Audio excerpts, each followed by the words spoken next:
Chris Means, why should people be denied the opportunity to avoid stamp duty when they want to buy a home? And when it's optional? If it's optional, what's the problem with that? Yeah, I think our system's better. I mean, I'd much rather first-home buyers pay no tax at all rather than an annual land tax on the family home. And under our scheme, we'll lift that threshold from $650,000 to $800,000.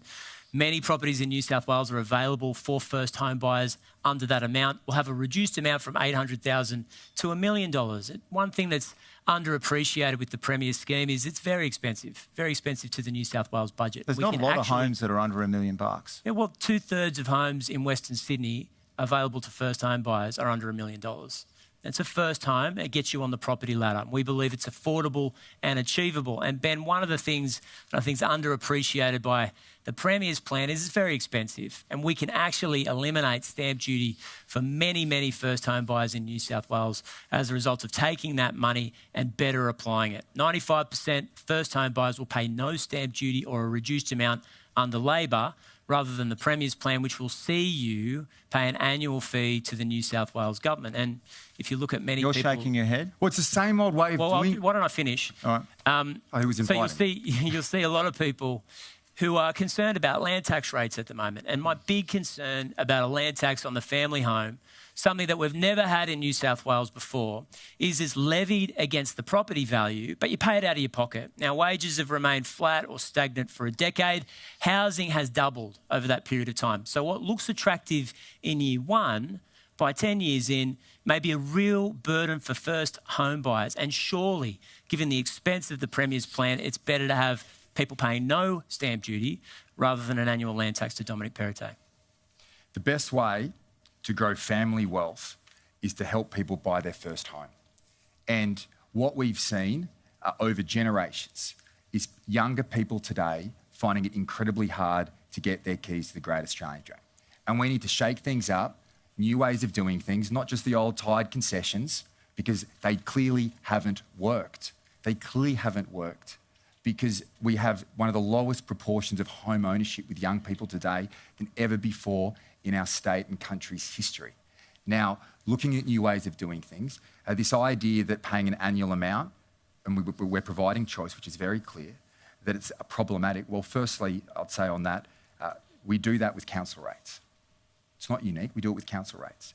Secondly, you allow people to make decisions that best suit their family's needs. And we've announced as well going forward that choice will be there forever to help people move up the property ladder. We need to do everything we can to help families get into the property market. That grows wealth, that grows opportunity and prosperity, and the same old way of doing things doesn't work for a modern time. But housing affordability for both of you is probably arguably the biggest problem facing Sydney-siders. And you both talked about demand-side solutions there. On the supply side, we've been appallingly below par. The planning department is hopeless and we don't get housing rolled out at the rate it needs to be, particularly in Western Sydney. You've been in for 11 years, 12 years. Why hasn't that improved? And what is your plan to actually start rolling out a decent amount of housing for Western Sydney? Well, we have a $3 billion plan that we announced in the budget, and a major focus of that was unlocking supply and through our accelerated infrastructure fund, putting in the infrastructure, the connections, so that more homes can be built. And just 2 weeks ago, I announced another component of that fund, $250 million, which would unlock 140,000 new homes. Now, Chris speaks about, which I think is a bit simplistic, in relation to growth in density being higher in and more homes being built in Western Sydney as opposed to the North Shore and the eastern suburbs. Well, let's be realistic. Those are the suburbs through the history of time where Sydney started to grow. They have built up. The public infrastructure investment was there, the schools, the hospitals, the public transport. That's why we built the Harbour Bridge in 1930. Those were the areas of growth.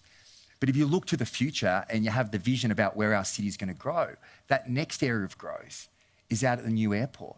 That's where we're building the metros. If you build the metros, then the homes will come. But to say there's greater growth out in Western Sydney as if it's a bad thing, no, it's not. That's a great thing. And that's why we're prioritising those metro projects. That's why we built the WestConnex, which was opposed by Labor. They opposed the WestConnex. In the December quarter last year, 270,000 daily trips on the WestConnex. Chris is here today talking about $1 billion in local roads. Well, could you imagine local roads if we hadn't built the WestConnex? And in addition to that, the sale of WestConnex, which unlocked $5 billion to invest through our West Invest Fund, $1 billion of that $5 billion is also going into local roads as well. So it's not one or the other. You can do both. So look, I mean, you know, we're seeing it again, spruiking the virtues of privatisation, but hand on heart saying that's the end of it if you get re-elected on the 25th of March. I just don't think it's believable. Look, when it comes to supply... But do you think it was a mistake to privatise to build that infrastructure? So, I mean, it's important to remember, Ben, just prior to the 2019 election, the Premier and the former Premier said, hand on heart, we won't privatise the toll roads. We own a 49% stake. We'll keep it in government ownership. Almost straight afterwards, it was put up on the chopping block. But I wanted to speak about density because it's important. Now, urban density in Sydney is something that we believe is important.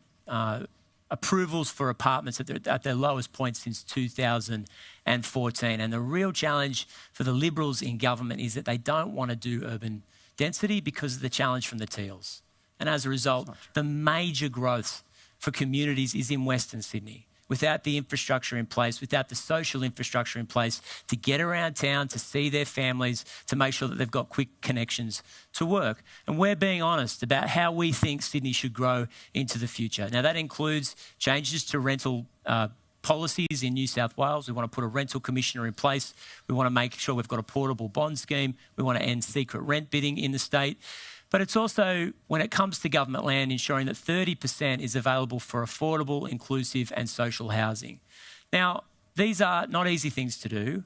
And part of the reason why private capital finds it so difficult to invest in Sydney is that you have to run a labyrinth of planning departments and committees to get to a yes. And a lot of that private capital is organising itself and moving to Brisbane and even Adelaide at the expense of Sydney. Now, I really like Rob Stokes. He's a good person. But every time he comes back from Oxford, he creates a new committee for people to have to navigate. There's just too much red tape, and it's not a victimless crime. It's damaging the economy. What do you say about that there's too much red tape in the planning department? I agree. Yeah. Well, what are you doing about it? Well, we're cutting it back, and we're driving investment and making the planning system more simplistic. And the way you do that, though, if you really want to drive construction of homes, you've got to build the infrastructure. And that's exactly what we're doing. But this whole East versus West thing, we shouldn't be having that debate. We are one state. We are one people with high ambitions for everybody, and not just for us, but for our children. And the reality is, as Sydney grows, it's growing in Western Sydney, and that is a good thing, not a bad thing. Just like 70 years ago, 80 years ago, the growth was in the North Shore. It was in northwest Sydney, as we've seen. It was in the eastern suburbs. But now we are shifting out and we're building that infrastructure. And that's why, if you look at the growth, WestConnex has been pivotal to it. But we're not stopping there.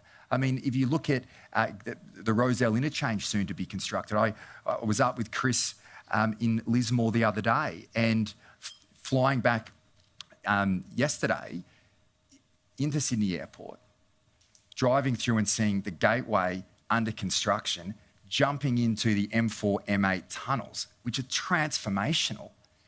Very soon, you'll be able to drive from Penrith to the airport without passing one single traffic light. But you look at that project and what it's done for Western Sydney. I'll make that point again. Opposed by Labor, so you'd be all sitting in traffic on Parramatta Road. Opposed by Labor. Now we're doing the next wave of those transformative projects. And what will that do ultimately? It'll provide opportunities for private investment to come in. Chris talks about public investment driving private investment. He's right. And that's exactly what we've seen in Parramatta under this government. Think of Parramatta 10 years ago to where it is today. And that's just not the public investment that's gone into Parramatta with museums and stadiums and metro and light rail. It's the private investment that is then encouraged to come in and say, you know what, Parramatta's being transformed. And then outside of that CBD district, more homes being built because they're connected to a major city.